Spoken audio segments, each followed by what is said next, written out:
অন্তর্বর্তী সরকার প্রধান ডক্টর মোহাম্মদ ইউনূসের নেতৃত্বে পরিবর্তনের পথে এগিয়ে যাচ্ছে বাংলাদেশ এ নিয়ে প্রতিবেদন প্রকাশ করেছে যুক্তরাষ্ট্রের প্রভাবশালী পত্রিকা দ্য ইকোনমিস্ট।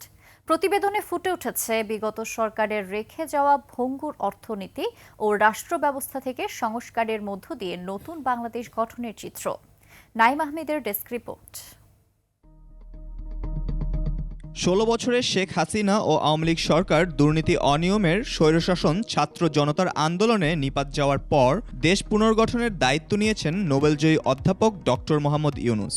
নতুন বাংলাদেশ গড়তে হাত দিয়েছেন সংস্কারে।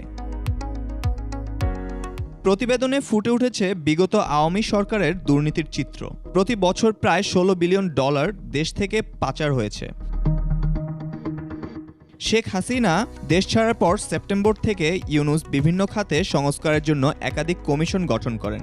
এসব কমিশনের দায়িত্বে রয়েছে দেশের বিভিন্ন খাতের জ্ঞানী মানুষ ও শিক্ষকরা।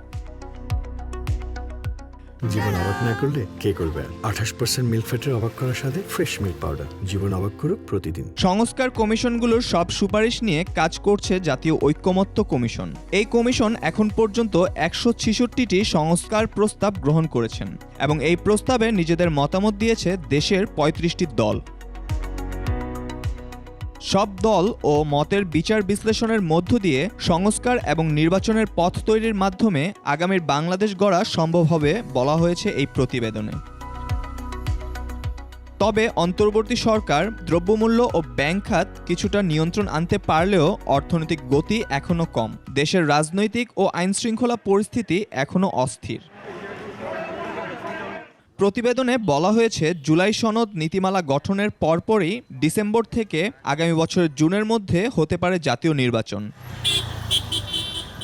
নাইম আহমেদ, ২১ টেলিভিশন।